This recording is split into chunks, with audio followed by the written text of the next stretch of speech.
Since we're on the topic of talking about postseason, with it being just about a week away, Kyle and I are going to get into it, our quick opinions on what team, if they were to make it out of the play-in, could make some damage and some noise in their respective conferences. So we've been talking about the Eastern Conference. Let's just stay on that road. I believe Kyle and I already iterated, or should I say reiterated, what we believe to be the scariest team at this point in time if they make it out of the play-in tournament. And we both come to the agreement, Kyle, what team is that, man? It's the Washington Wizards. This team offensively, what they've been providing the last, week or two has been absolutely ridiculous. Just the offensive output that Bradley Beal and Russell Westbrook have been putting on has been nothing short of phenomenal. When you look at Russell Westbrook, for example, granted, Russell Westbrook has never been the most efficient shooter as far as point guards go. But when it comes to his overall impact to the whatever team he's on, whether it's with OKC, Houston, and now Washington, he has made his presence known and felt by his ability to distribute the basketball and rebound. And it's very rare that you see somebody like him at the caliber and really the star-studded nature of his game go out and just dominate the points per game side of things, getting assists and getting rebounds at the clip that he's getting at. I remember, even though he may not score, let's say, I think there was a game he had a week or two ago where he got 14 points, wasn't his best shooting performance, but he followed it up with damn near 20 rebounds and 20 assists. I think he did have 20 and 20, 21 and 23 or something like that. It was ridiculous. Who is putting up these types of numbers? I mean, the only person I could really think of that could put up I won't say similar numbers, but kind of where you can kind of get that type of production is maybe Draymond Green on a good day where he's getting maybe around 10 to 15 points a game, but he's making it up with the amount of assists that he's getting and the rebounds as well. It's just that Russell has just been cooking the entire I was going to say year. Giannis, honestly, because Giannis has the ability to go up there and get 15 boards because of his height, and then he has decent court vision. But the assist is where he slacks, though. Russell doesn't have that. Russell doesn't have that issue. Russell this year is averaging 22, 11, and 11. This is fourth nuts. year in his career, he's averaging a triple-double. And, guys, he has just tied Oscar Robinson as of last night or the night before in career triple-doubles with 181 total in his career. And then you got Bradley Beal, who's a top 2 scorer in this league. He would be number 1 if it wasn't for Steph absolutely going just scorched earth against the entire league this last month or two. So whatever team's going to have to go up against those two guys in Bradley Beal and Russell Westbrook, that's going to be a problem. So let's just say hypothetically that the Wizards get out of the play-in and they play either the 76ers or the Nets. I don't think that they'll win those series against those teams, but they'll present a much more formidable team against the 76ers and the Nets, more than what Boston would be, like we just talked about a couple minutes ago. If I'm not mistaken, I'm pretty sure Washington beat Brooklyn 2 or 3 times this season. Russell going off in each of those games. Yeah, I think actually one of the games, I think Russell ended up getting a late second steal, ended up knocking down a 3, and they ended up winning the game. Right. Yes, yes. I think he ended up stealing it from Joe Harris in that game, if I remember correctly. So, like I said, though, they would be a much more competitive team to go up against Brooklyn or Philly. Is it enough to get them over the top against those teams? I doubt it. But out of the 4 teams in the Eastern Conference that are going to be in the play-in tournament, which is Boston, Charlotte, Washington, and Indiana, those are the 4 teams in the Western Conference. I give Washington the best chance. The Eastern Conference. I give them the best chance to possibly make it a series against the 76ers or the Nets. I wouldn't put it past them. With the Western Conference are going to have a little bit of a caveat here, because in the Western Conference, you have the Lakers. One second. Before we move to the West, I just have to give kudos and credit to those Indiana Pacers. They may be the 10th seed, but Domantas Sabonis has been absolutely scorching the NBA, and he's not getting a lot of credit. The night that they played the Wizards when Bradley and Russell went off, the Pacers had their 2 stars go off too. Sabonis had 30. Who the hell? Australia's calling me? No thanks. I don't know. That was really weird. Sorry, guys. Domantas Sabonis had 30, 13, and 13. Chris LeVert had 38, 14, and 8. They have their own little duo right there. And we all know that Brogdon and Sabonis were having a great beginning and first half of the season. If the 3 of those men can get it going, I'm not going to sit here and dismiss and say that they don't have a chance to beat the Wizards because, again, like Kyle said, Russell's not the most effective shooter in the world. So if he goes on one of those cold streaks, it's a 1 and you're done. It's literally you win and you move on. So if for whatever reason Sabonis dominates down low and he starts getting involved in the passing game and LeVert starts knocking down his shots, it is possible. I will say that I feel like the Pacers do match up a little bit better than the Wizards because you just have the 1-2 punch of Bradley Beal and Russell, and there's not much afterwards other than maybe Hachimura at the 3 or the 4 position.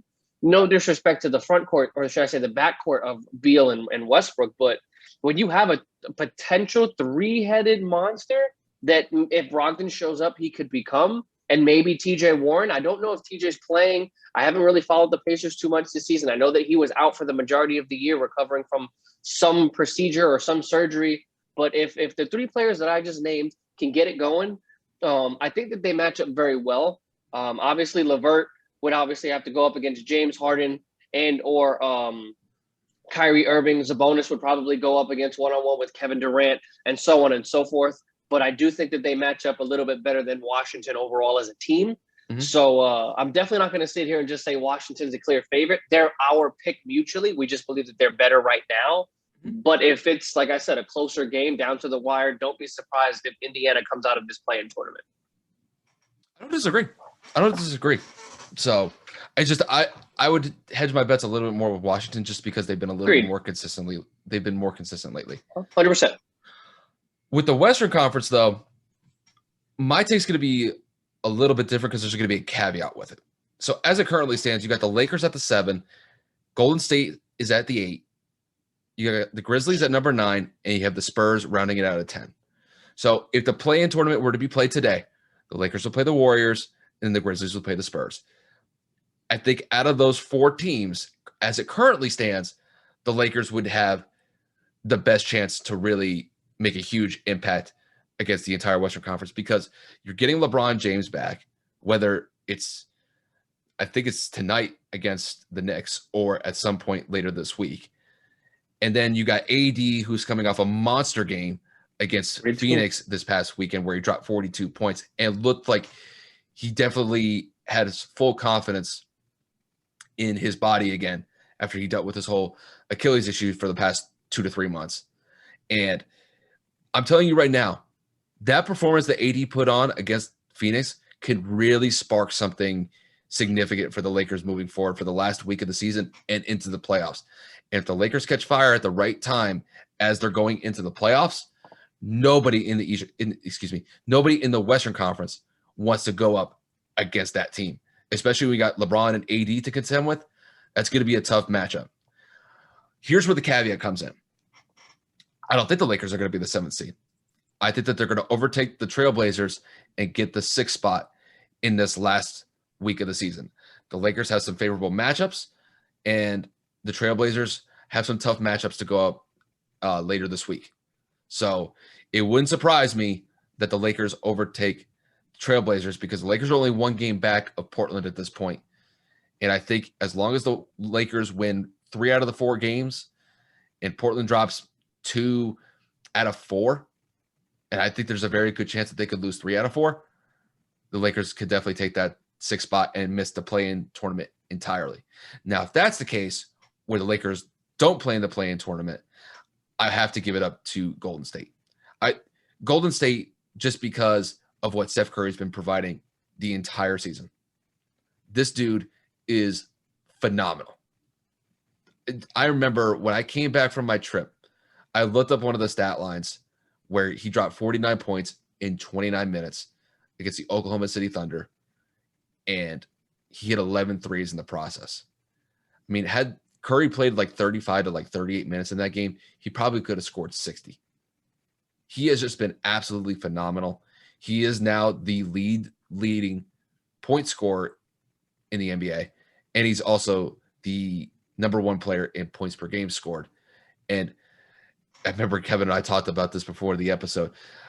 We got to find out who freaking Steph Curry's chiropractor is, because he's going to have one hell of an adjustment after this season, just with the amount of weight that he's had to carry to get Golden State to this position. They are currently at the 8, and if they win their matchup against Portland, if Portland slides back to the 7 spot, I think Golden State could definitely win that game. And it would pretty much tell me that the Warriors are going to have a decent shot to go up against the Suns. I still think the Suns are going to win that matchup if it holds out that way. But I don't think any team really wants to deal with that guy in Steph Curry. You do not want to deal with that man, especially with the tear that he's been on recently. Good luck trying to stop him. So there are some decent defenders in this league. So if Golden State were to like maintain that 8th spot, they would go up against the Jazz. Maybe Mike Conley Jr. can find a way to slow them down if Golden State were to get into the playoffs. But that is a tough task. Don't get me wrong. Mike Conley Jr. is a solid defender. But Steph has been Steph, and he's been cooking for 2 months straight. And there's a very real chance that he could make a really strong case to scoop up the MVP by the end of the year. I'm just laying that out there. I know, Kev, you could talk about that a little bit later, but those are the 2 teams that I have that could make a pretty solid impact if they were to get out of the play-in tournament and make it into the playoffs. So I got Washington in the Eastern Conference, and I got Golden State if the Lakers get out of the play-in tournament. If they don't, then the Lakers would, if they stayed in the play-in tournament. So as per usual, Kyle and I typically have the same thought process going into a lot of these predictions and analysis. Obviously, if the Los Angeles Lakers, being the defending champs that they are, Anthony Davis maintains the level of play that he has over the last couple of days, and LeBron James comes back and just plays average LeBron James. He doesn't have to score 25, 28 and have like 8 and 8. He can just put up 22, 5 and 5. He just automatically attracts the defense to have to focus in on him. And then AD, you can't double AD if LeBron's on the court, because then LeBron's going to get somebody else involved, or he's going to dominate. So I agree with Kyle. I believe that the Lakers do swap with Portland right now. And I think that the Lakers end up getting out of the play-in tournament, which would lead them to play the Clippers in a first-round matchup, which Kyle and I were actually talking before. We get the series we were supposed to get last year in the Western Conference Finals, but it's going to be a first-round matchup, a battle between the LAs. It's going to be a phenomenal series if it were to pan out. And I agree with Kyle completely. If Portland slides down, I know history tends to favor repeating itself sometimes. And in this particular case, the Warriors have pretty much dominated the Blazers over the last 5 years in multiple playoff matchups. Granted, Golden State has been loaded with Kevin Durant, with Klay Thompson, with Draymond Green being a lot more offensively competent over the last couple of seasons. The roster's pretty much completely altered, other than Steph Curry being the main focal point that's remained the same, and Draymond Green. But we all know, like I just said, Draymond has not exactly been offensively gifted as he was a couple of years back. He's more focused on protecting the rim, rebounding, facilitating a little bit more. And lackluster in scoring is an understatement. Draymond he looks completely like incapable of putting the basket in the hole. I mean, he's having a terrible offensive season, in my opinion. He's not shooting the ball well. His field goal percentage isn't the best in the world. But at the same time, I'm sitting here and I'm just looking at the play-in situation. If Golden State were to play Portland with Stephen Curry being, I'll get into him in a second. I think Golden State wins that series, but you have to give credit. Damian Lillard has been playing absolutely phenomenal this season as well. He has cooled off a little bit as of late in terms of him being in the MVP discussion, as we talked about a month ago, but you still have to respect Steph and Dame, like they did in the All-Star game, can pull from anywhere on the court, and I think that would be a phenomenal matchup, a one shot to get in the damn playoffs. I think Dame and Steph going one-on-one back and forth would be an incredible play-in situation. I think it's going to get great ratings, but it's just Wardell has just been godly on another planet Like if I had a Curry jersey, I'd probably sleep in it because the way this man playing right now is just he hooping. There's no other word to say it. Between the 9 and the 10 seed, again, if it was to end, it'd be Memphis versus San Antonio. Both of these teams have been very inconsistent. They've both been teetering between the 10 and 8 seeds pretty much all season.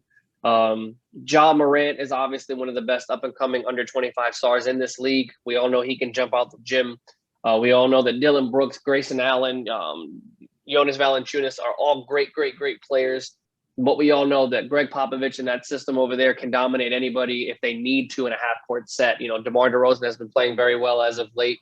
DeJounte Murray has been playing very well after after he got hurt last year. So, I mean, overall, I think that would be a kind of like a gritty physical defensive match, at least in my opinion. Both teams very similar, but also very different at the same time, if you guys can follow me on that note. But if it did come down to it, I think I could take Golden State over Portland if they slide. And I think I would probably take Memphis over the Spurs just because of their young athleticism. And then I would obviously go Steph Curry over Ja Morant for the 7th seed in the playoffs. And I think that if they were to go up against Phoenix, if Golden State were to clinch that 7th spot after the play-in, I think the Chris Paul matchup versus Stephen Curry will be very, very, very interesting. Obviously, Chris Paul being one of the better defenders in this league at his position. And we all know that Chris Paul and Steph Curry have been going at it well over 5 years. This dates back to Steph making CP3 fall in the regular season with that back-to-back behind the back move under the basket. We all know that, I think Steph or Chris stepped on one of the other's foot, and that's why he fell. But nevertheless, the Clippers and the Warriors went at it well before the Warriors started their dynasty run. So there is a little bit of bad blood between Steph and Chris. I think that would be a good series. Overall, the Suns have been playing very, very well. I don't think that Golden State would be able to stop them. I think Steph could maybe carry them to a win or 2 at most. And that's like Steph popping the fuck off, like 40 to 50 points in both games. Mm-hmm. But, overall, like Kyle said, completely agree. If Golden State or if LA slides up, I take Golden State to come out. If LA falls, does not win, and they stay in the 7th spot, obviously LeBron James and Anthony Davis, but probably the best 1-2 punch in this league. I do think that they come out of the play-in tournament no matter what scenario is in that damn thing or who comes out of that. But yeah, the play-in tournament is going to be exciting on both sides of the league. I mean, I think Adam Silver and the NBA hit it on the head. These are going to be incredible battles, because we both know that the bottom 4 teams in this tournament are very gritty and tough teams. Nobody's really a rollover team here. And I'm excited, man. And don't rule out the Pelicans sitting at the 11th seed here. They're a game and a half back. If San Antonio or Memphis fall for whatever reason, you could see a Zion Williamson and Lonzo Ball matchup in this as well. So very curious to see how this all pans out. Very excited. And dude, playoff basketball is coming, man. I'm getting itchy, bro. It's gonna be fire. Exactly. And you have a lot of these teams really making that last second push to try to improve their seeding a little bit. And then with some of those teams that are on the bottom end of the conference trying to get into one of those play-in seeds, this is their week to make it count. And we'll see what happens as far as if there's any shifting that goes in between some of these teams that are going in for the play-in. But it is good that you mentioned New Orleans, because they're only what you said, like game and a half back. New Orleans is 31-37. San Antonio is 32-35. Officially, as of this chart, they are a game and a half back of the Spurs. And there's about 4 or 5 games left for the regular season for pretty much all the teams. So, look, New Orleans could make a last-second push to try to get that 10th spot, and that would ensure them a spot in the play-in tournament. And then once you're in there, you never know what could happen. So it'll be really fun to watch. And I'll tell you what, we definitely look forward to these upcoming playoff matches because they're going to be a lot of fun to watch.